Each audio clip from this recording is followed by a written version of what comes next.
Hello friends, नमस्कार। Welcome to dream classes. मैं हूँ राजदीप रघुवंशी। आज इस वीडियो में हम मध्य प्रदेश के गठन का अध्ययन करेंगे, जो सभी एग्जाम के लिए बहुत ही महत्वपूर्ण है। मध्य प्रदेश जो वर्तमान में हमें दिखाई देता है, ये काफ़ी लंबी प्रक्रिया के बाद में इस स्वरूप में आया है। मध्य प्रदेश नाम से ही विदित है कि यह एक हृदय प्रदेश है, बिल्कुल भारत के बीचों बीच होने के कारण 1 नवंबर सन 1956 को मध्य प्रदेश का नाम दिया गया है, वो पंडित जवाहरलाल नेहरू ने दिया गया। तो इसी मध्य प्रदेश के आज़ादी से पहले की स्थिति, आज़ादी के बाद 1947 से 1956 के बीच की स्थिति, साथ ही 1956 से वर्तमान स्वरूप तक आने की स्थिति को हम आज इस वीडियो के अंदर अध्ययन करेंगे। तो आप सभी का स्वागत है एक बार फिर से। मेरे चैनल पर यदि आप नए हो तो चैनल को सब्सक्राइब कीजिए, वीडियो को लाइक कीजिए एवं शेयर कीजिए। तो आज का हमारा जो टॉपिक है वो है भारत के अंतर्गत भारत के मध्य में स्थित एक भू आविष्टित राज्य, मतलब लैंडलॉक्ड जो स्टेट है, जो किसी भी अंतर्राष्ट्रीय सीमा को नहीं छूता, किसी भी जलीय सीमा को नहीं छूता, उस राज्य मध्य प्रदेश की स्थिति और उसके बनने की प्रक्रिया का अध्ययन करते हैं। चूंकि हमारा जो टॉपिक है वो है मध्य प्रदेश का गठन, तो इससे सभी एग्जाम में प्रश्न बहुत बार पूछे गए हैं। बहुत बार पूछा भी जाता है कि मध्य प्रदेश को आजादी से पहले किस नाम से जानते थे, नवंबर 1956 से पहले उसे किस नाम से जानते थे, क्या इसमें part A, part B, part C जैसी कोई कंडीशन थी, या छत्तीसगढ़ राज्य मध्य प्रदेश से अलग हुआ तो उसकी संरचनाएं कैसी थी। ठीक है, तो चूंकि मैंने जैसा बताया कि मध्य प्रदेश वर्तमान स्वरूप से आने के लिए काफी समय, लंबा समय लगा। तो आजादी से पहले अंग्रेज जो यहाँ पर थे, उसके अंग्रेज के अधीनस्थ जो प्रांत थे, जिन पर प्रत्यक्ष शासन करते थे, वो भी यहाँ पर रहते थे। देसी रियासतें जो कुछ छोटी बड़ी रियासतों से मिलकर, वैसे तो हम अब सभी जानते होंगे आप कि भारत राजवाड़ों रियासतों का राज्य था, देश था। इसमें अंग्रेजों ने शासन किया। उसी में कुछ छोटी रियासतें भी हुआ करती थी, कुछ बड़ी रियासतें भी हुआ करती थी। तो देखिए, इस मैप के माध्यम से आप समझ पाएंगे कि जो वर्तमान मध्य प्रदेश है, उससे पहले की स्थिति में यदि हम देसी राजवाड़ों की बात करें या हम कुछ देसी के साथ में रियासतों की बात करें, पूर्वी रियासतों की बात करें, तो वो सब अगर हम यहाँ पर मैप के अंतर्गत देखते हैं तो आपको समझ में आ जाएगा कि भारत के मध्य में होने के कारण मध्य प्रदेश जो नाम पड़ा वो सही है। ठीक है, तो आजादी से पहले कुछ मध्य प्रदेश इस तरह से हुआ करता था, जिसमें इस वाले भाग को मध्य भारत कहा जाता था। क्या कहा रहा है? इस वाले भाग को मध्य भारत कहा जा रहा है, यहां से यहां तक। जबकि इस वाले भाग को अंग्रेजों का यहां पर प्रत्यक्ष शासन था। जो प्रत्यक्ष शासन था उसका नाम दिया था मध्य प्रांत। मध्य प्रांत मतलब सेंट्रल प्रोविंस, जिसको उन्होंने कहा सीपी, सेंट्रल प्रोविंस। इसी में एक भाग जो था, कुछ इस तरह से इसे बना देते हैं, इसे बरार कहा जाता था, सेंट्रल प्रोविंस एंड बरार। इसी के पास में एक विदर्भ वाला क्षेत्र भी था, विदर्भ, कुछ हिस्सा विदर्भ वाला भी था। तो सेंट्रल प्रोविंस, बरार, विदर्भ, इनको मिलाकर क्या कहा गया? आपका मध्य प्रांत। इसी के ऊपर वाले भाग में कुछ रियासतें हुआ करती थी, जिनको पूर्वी रियासतों के नाम से, पूर्वी रियासत हुआ करती थी। पूर्व में होने के कारण कुछ यहां पर रियासत थी, तो पूर्वी रियासत हुआ करती थी।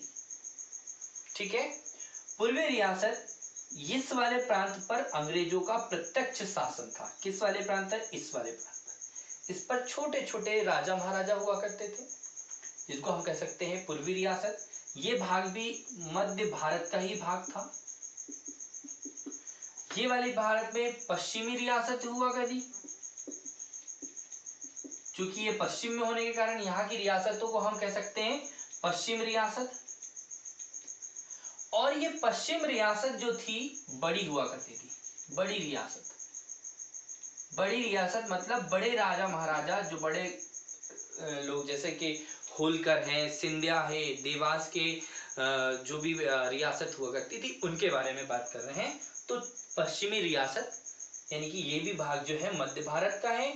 पश्चिमी रियासत, मध्य प्रांत जिसमें बरार, विदर्भ है, और कुछ भाग पूर्वी रियासतों के रूप में। आजादी के पहले की ये संरचना थी, लेकिन एक संरचना में फिर परिवर्तन आया। 15 अगस्त 1947 को जब हमारा देश आजाद हुआ, तो हमारे देश के आजादी होने के बाद यहाँ की संरचनाओं में क्या हुआ? परिवर्तन हुआ। इस संरचना में देश को आजाद होने के बाद कुछ पार्ट में बांट दिया गया, विभाजन किया गया।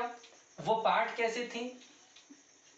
Part A, B, C, D, कुछ ऐसे रियासत, ऐसे पार्ट बांट दिए गए, जिन्होंने पार्ट ए में जो प्रत्यक्ष शासी क्षेत्र है, जिस पर अंग्रेजों का प्रत्यक्ष अधिकार है, उसको शामिल किया।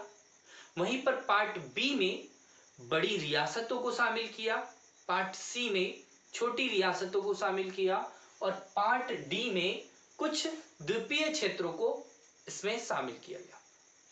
एग्जाम में बहुत बार यहां से प्रश्न पूछे जाते हैं। तो जो हमारा अगला मैप बन रहा है वो बन रहा है सन 1947 से 1956 के बीच का। इस मैप के अंतर्गत क्या हुआ? इस मैप के अंतर्गत कुछ इस तरह से मैप बनाया गया, जिसमें क्या क्या आया उसे समझिए। बहुत बार एग्जाम में प्रश्न पूछा जाता है।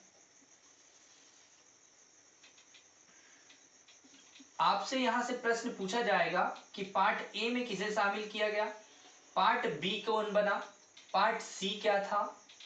ठीक है, यहां से एग्जाम में प्रश्न पूछा जाना है। मतलब जो पश्चिमी रियासत है, जो आपका मध्य प्रांत है, इस मध्य प्रांत की चर्चा करें तो उसमें उन्होंने क्या रखा?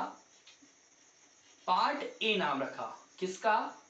मध्य प्रांत को पार्ट ए कहा। मतलब इसमें कौन कौन शामिल था? इसमें सीपी एंड बरार शामिल हो गया। सीपी एंड बरार मध्य प्रांत, जिसको पार्ट ए में शामिल किया। इसमें कुछ हिंदी भाषी, मतलब हिंदी भाषी यहाँ के जिले 17 के लगभग में, आपको वो मैं बाद में बताऊंगा कि छत्तीसगढ़ में, तो कुछ पूर्वी रियासतों को भी इसमें शामिल कर लिया, पूर्वी रियासतों को शामिल कर लिया। साथ ही कुछ बघेलखंड की रियासत को भी शामिल कर दिया, मतलब पूर्वी रियासत को शामिल कर लिया। इसी में विदर्भ भी आ गया।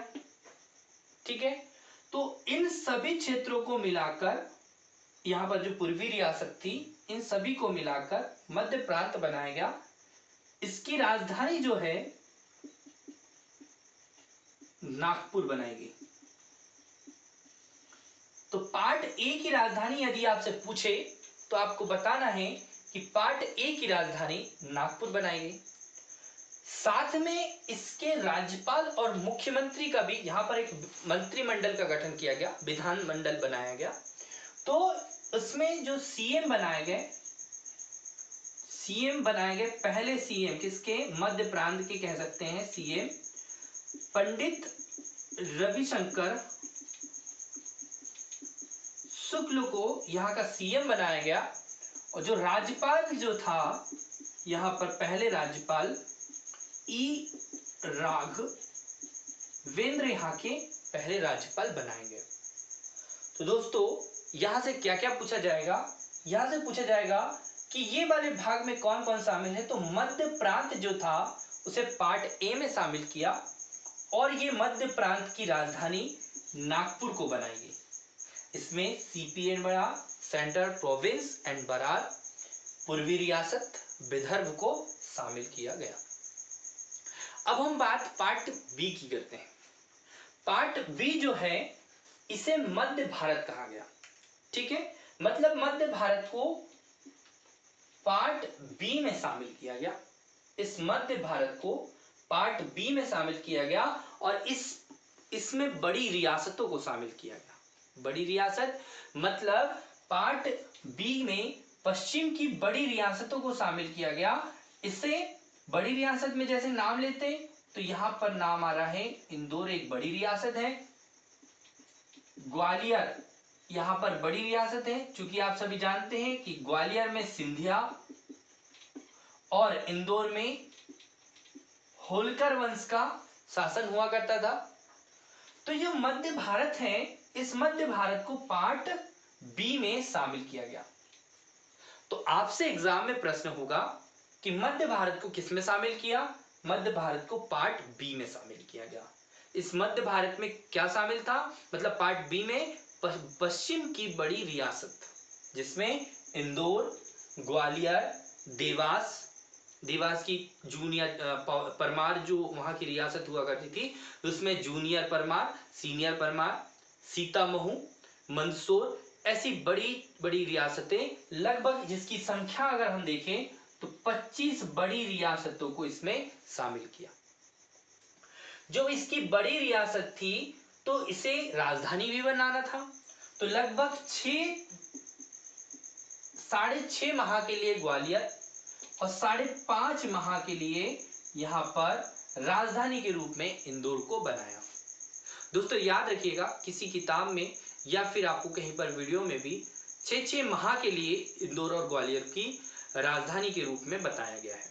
ठीक है, तो इंदौर और होलकर को 6 माह मान के चलो तो राजधानी बनाया गया। ठीक है, मध्य प्रांत की राजधानी। अब इस क्षेत्र में भी विधानमंडल का भी गठन किया गया। ठीक है, तो यहां से एग्जाम में प्रश्न पूछे जाते हैं, उसे ध्यान से समझिए। जो मध्य भारत के जो राज प्रमुख बनाए गए, यदि हम मध्य भारत की बात कर रहे हैं तो मध्य भारत के राज प्रमुख जो है मध्य भारत के वे हो गए, आप सभी जानते हो, जीवाजी राव। ठीक है, आपको ध्यान रखना है कि जो मध्य प्रदेश के जो मध्य भारत की जो राज प्रमुख है वो है जीवाजी राव। दूसरे उपराज्य प्रमुख इसी में बनाए, उपराज्य प्रमुख वो है आपके यशवंत राव होलकर। ठीक है, तो जीवाजी राव जो होंगे वो सिंधिया होंगे, जीवाजी राव सिंधिया, ये ग्वालियर से आ गए, जबकि उपराज्य प्रमुख यशवंत राव होलकर जो आपके कहां से हुए? इंदौर से हो गए। ठीक है, इसके प्रथम मुख्यमंत्री के बारे में यदि आपसे पूछे तो प्रथम सीएम लिख देता हूं मैं, प्रथम सीएम वो है लीलाधर जोशी। कौन है? लीलाधर जोशी। राज प्रमुख जीवाजी राव सिंधिया, उपराज्य प्रमुख यशवंत राव होलकर, सीएम लीलाधर जोशी। एग्जाम में प्रश्न पूछा जाता है। और साथ में एक प्रश्न पूछा जाता है कि 1956 के समय में इसके सीएम कौन थे? तो वो भी आपको याद रखना है, तख्तमल जैन।